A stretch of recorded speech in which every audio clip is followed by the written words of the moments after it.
I'm sitting here today with Rogelio Singson, the Secretary of the Department of Public Works and Highways for the Philippines. Newly appointed, he's been 1 month in office, and he's already made a lot of very major announcements in terms of creating more transparency in the process and introducing efficiencies.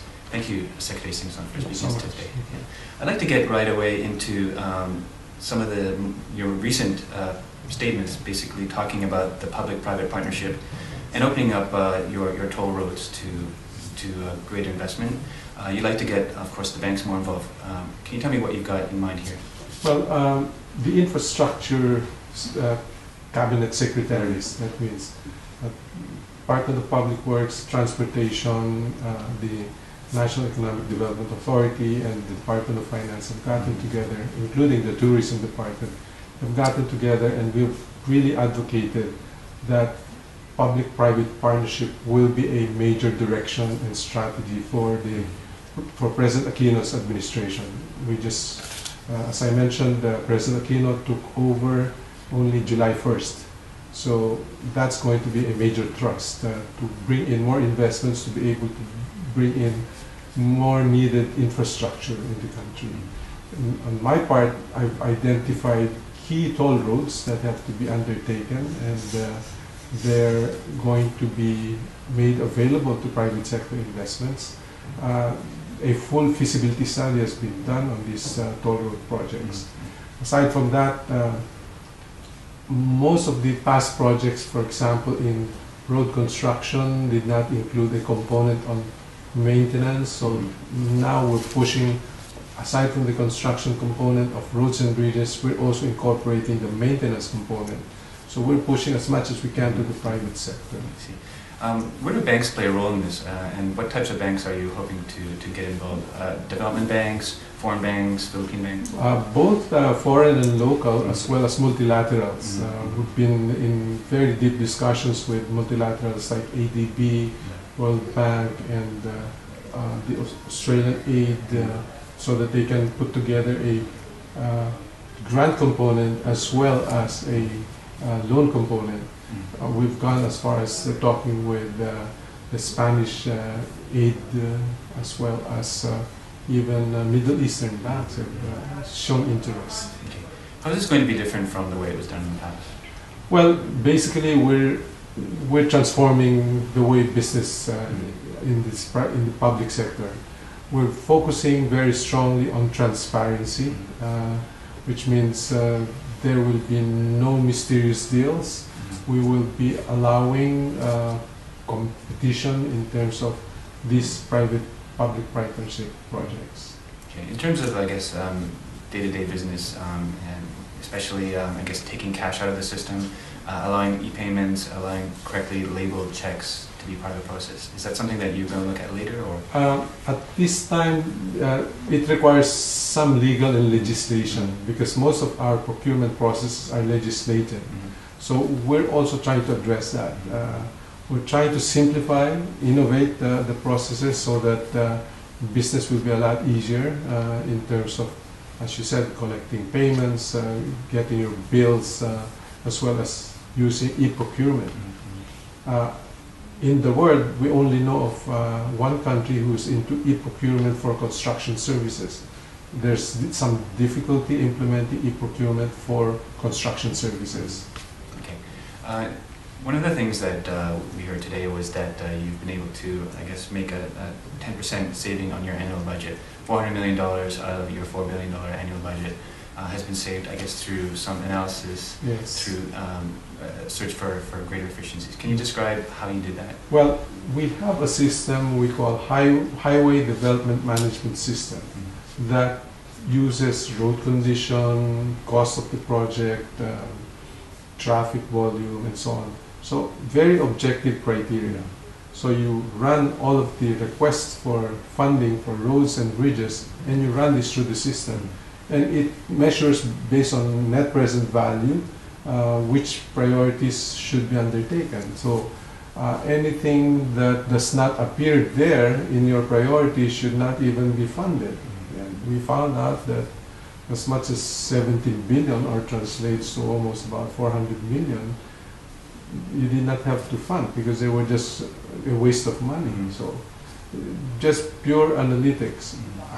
I'm familiar with data analytics because in my previous job, I was able to save 1 billion out of 6.5 billion annual budget just using simple prioritization. Okay, so this is sort of an innovation that you've introduced now to. That's correct. That's okay. What had been used previously in that sense? Well, there's a lot of political decisions in the what projects have to be funded. So therefore, even if you had this all along, if somebody feels that my project goes ahead of what is in the prioritization, then what has to be done is moved down until you have limited resources. Then you're not able to fund what are your priorities. What other sort of innovations are you hoping to introduce to the department? It's in the transformation of the culture.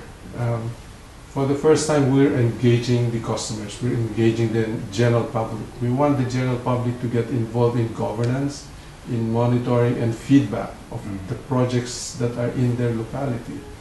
In the past, this was practically a mystery to everyone. They just know that there's a huge budget, but they don't know where those funds are, what projects are being funded. Today, I receive a lot of information coming from the general public saying this fund was supposed to be coming to our locality. We never saw a shadow of that fund. So we're publishing all of this. In the next 2 weeks, we will publish what has been spent in the first 6 months. And people will know exactly how this taxpayers' money has been spent. So this is all really about transparency? That's correct. Really engaging the general public. The only way this transparency program can succeed is the general public get involved. What are your challenges in the sense of pooling that information, that data, just to get it, to be able to analyze it? Of course, you've got a lot of silos, I would imagine.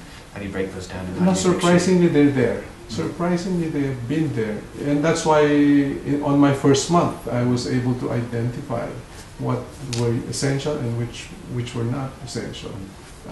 Unfortunately, they have not been utilized properly. We even have a traffic assessment and reporting system where you identify where most of the accidents occur so that you're able to augment safety standards into those streets. But if you don't use them, then the system is useless. So the information has always been there? That's correct. Well, of recent years, but not. We are lucky that when I got there, the system was in place. Another thing that you want to implement is, I guess, a reshuffling of your internal staff. There's been some talk about maybe 1/3 of some positions would not be renewed, or the individuals will be relieved. How are you managing that? Well, very much part of the program is really transforming the organization. So necessarily, I have to identify who are professionals, who are not. I believe that out of the 20,000 employees of the department, there are many professionals who want to develop a career in the Department of Public Works and Highways. And so I just have to be firm about it so that those who don't deserve to be there have to be given the pink cards. Okay, in terms of further cost savings, you've spoken about, I guess, identifying misallocated funds. In terms of creating greater efficiencies in the way that your department is run, what are some of the other measures that you're trying to implement?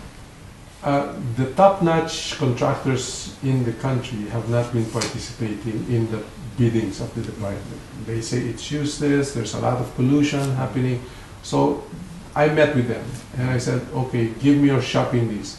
What do you need so that you can come back and participate in public works biddings and so on? So I'm waiting for that. I met with them last week and they said, yes, we'd like to participate, provided you assure us that there's going to be a level playing field. And I said, give me your shopping list. I implement them as soon as I get them.